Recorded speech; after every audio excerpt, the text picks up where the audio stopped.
मध्य प्रदेश के मुख्यमंत्री डॉक्टर मोहन यादव ने पवित्र नगरी महेश्वर में आयोजित कैबिनेट बैठक में ऐतिहासिक निर्णय लेते हुए प्रदेश के 17 धार्मिक नगरों में शराबबंदी की घोषणा की। मुख्यमंत्री ने स्पष्ट किया कि नगरों में शराब की दुकानें हमेशा के लिए बंद कर दी जाएंगी और उन्हें अन्यत्र शिफ्ट नहीं किया जाएगा। शराबबंदी का यह फैसला उज्जैन, मंदसौर, अमरकंटक, ओंकारेश्वर, दतिया और सलकनपुर सहित 17 धार्मिक नगरों में लागू होगा। यह कदम प्रधानमंत्री नरेंद्र मोदी की पर्यटन को बढ़ावा देने की पहल को सशक्त बनाने के साथ साथ धार्मिक और सांस्कृतिक मूल्यों को संरक्षित करने के लिए दिशा में एक महत्वपूर्ण प्रयास है। महेश्वर में आयोजित यह कैबिनेट बैठक देवी अहिल्याबाई होलकर की 300वीं जयंती वर्ष की समर्पित थी। बैठक से पहले मुख्यमंत्री और मंत्रिमंडल के सदस्यों ने मां अहिल्या की राजगद्दी के दर्शन किए और पुष्प अर्पित किए। इसके बाद सभी ने नर्मदा घाट पर मां नर्मदा की आरती की और चुनरी अर्पित की।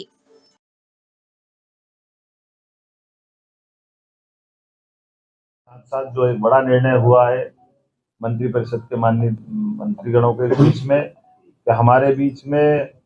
ये जो कल डॉक्टर भीमराव अंबेडकर सेतु की जो सौगात भोपाल में दी, इसके बाद 180 करोड़ की लागत से एक नया सेतु और भोपाल के लिए मंजूर किया गया है, जिसके आधार पर भोपाल की जो खासकर अपने आवागमन के लिए यातायात की दृष्टि से वो बावड़िया भाऊ है ना, बावड़िया भाऊ क्या बोलते हैं, बावड़िया कला, ये हमारी श्रीमती कृष्णा गौर जी की विधानसभा के पास का हिस्सा है, लेकिन यातायात की दृष्टि से इसका बड़ा एक लाभ मिलेगा। तो कुल मिलाकर के जब ग्लोबल इन्वेस्टर समिट हम कर रहे हैं भोपाल में, तो भोपाल की होने वाली ग्लोबल इन्वेस्टर समिट का भी प्रेजेंटेशन, पावर प्रेजेंटेशन के माध्यम से पूरा माननीय मंत्रीगणों के सामने CS और PS ने रखा है। जब हमारे प्रधानमंत्री 24 तारीख को पधार रहे हैं, तो 24 और 25 के होने वाली ग्लोबल इन्वेस्टर समिट में वो कैसे सफल हो, सब विभागों का तालमेल कैसे हो, हमारा राज्य लाभान्वित कैसे हो, ऐसे अलग अलग प्रकार की और 25 से ज़्यादा नीतियों को भी ला करके हमने आज कैबिनेट में 2 नीतियों से शुरुआत की। हर विभाग की सुगमता के साथ व्यापार व्यवसाय में बढ़ावा देने वाली और कुल मिलाकर के राज्य की अनुकूलताओं से बाकी लोग लाभान्वित कैसे हो और राज्य भी लाभ कैसे उठाए, इस दिशा में हमने बड़ा निर्णय किया है। आज ये गेमिंग से लेकर के एक और खास करके और आखिरी एक बड़ी जिसके आपको सबको इंतजार है, हमने तय किया कि धीरे धीरे करके राज्य से आगे जा करके शराबबंदी की तरफ राज्य बढ़े। उस सिलसिले में हमने नीतिगत निर्णय लिया कि पहले चरण में जो 17 हमारे अलग अलग प्रकार के नगर हैं, उन नगर से नगर पालिका, नगर परिषद, नगर पंचायत, इनके अंदर शराब की दुकानें बंद कराएंगे और इन दुकानों को दूसरी जगह शिफ्ट भी नहीं करेंगे। ये हमेशा के लिए बंद कराने का इसमें निर्णय किया है। इसमें 17 धार्मिक नगरों में से 1 नगर निगम है, 6 नगर पालिका है, 6 नगर परिषद है, 6 ग्राम पंचायत है। और ये जैसे उज्जैन नगर निगम संपूर्णतः शराब की दुकानों से बंदी रहेगी, दतिया नगर पालिका यहाँ भी यही पूरी शराब बंदी रहेगी, पन्ना ये भी नगर पालिका है, नगर पालिका क्षेत्र में शराब की दुकानें बंद रहेगी, मंडला नगर पालिका, मुल्ताई नगर पालिका, मंदसौर पशुपतिनाथ की नगरी ये भी इसी प्रकार से इनके साथ बंद रहेगी। मैहर की माता जी का नगर पालिका क्षेत्र ये शराब की दुकान से प्रतिबंधित रहेगा। ओंकारेश्वर की नगर परिषद, महेश्वर की नगर परिषद, मंडलेश्वर की नगर परिषद, ओरछा और चित्रकूट की नगर परिषद और अमरकंटक, खास करके चित्रकूट और अमरकंटक हम सब ध्यान दें इस मामले में। ये हमारी धार्मिक आस्था के ऐसे सभी केंद्र हैं, इस सभी नगर परिषदों में हमने शराब की इसी नीति के आधार पर दुकानें बंद करने का निर्णय किया है। हमारी नगर परिषद के बाद ग्राम पंचायत सलकनपुर, जहाँ सलकनपुर माता का मंदिर है, इस पंचायत से भी शराब की दुकानें बंद कराएंगे। बरमान कला ग्राम पंचायत, लिंगा ग्राम पंचायत, बरमान खुर्द ग्राम पंचायत, कुंडलपुर ग्राम पंचायत और बांदकपुर ग्राम पंचायत, ये ग्राम पंचायतों से भी हम शराब की दुकानें बंद करेंगे। आपकी जानकारी में रहे कि मां नर्मदा के तट के दोनों तरफ के 5 किलोमीटर के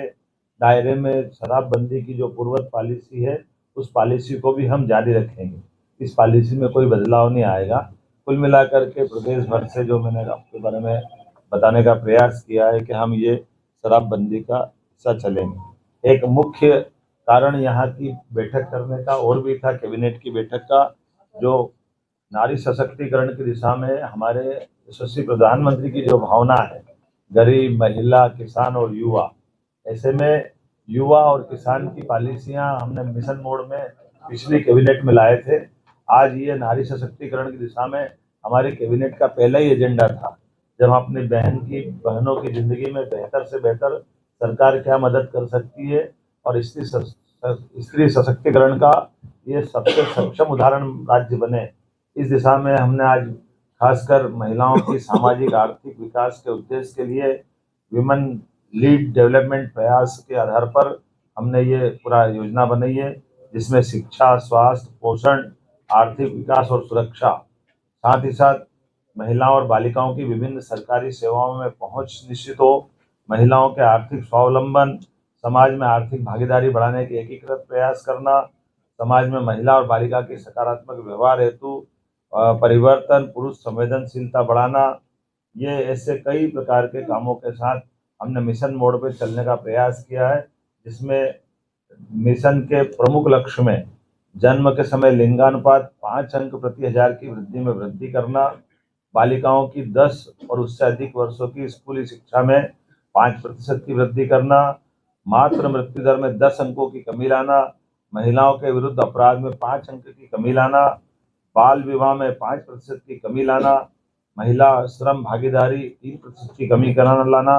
और मिशन के प्रमुख घटक में स्वास्थ्य और पोषण, शिक्षा और जीवन कौशल, आर्थिक स्वावलंबन, सुरक्षा और संरक्षण, संवाद से व्यवहार परिवर्तन इत्यादि कई प्रकार के ये मिशन मोड के प्रमुख घटक हैं। उम्मीद करेंगे नारी सशक्तिकरण की दिशा में यशस्वी प्रधानमंत्री श्रीमान नरेंद्र मोदी जी की भावना के अनुसार मध्य प्रदेश अपने बहनों की जिंदगी को बेहतर करने के लिए योग्य भूमिका निभाएगा। ऐसे और कई सारे विषय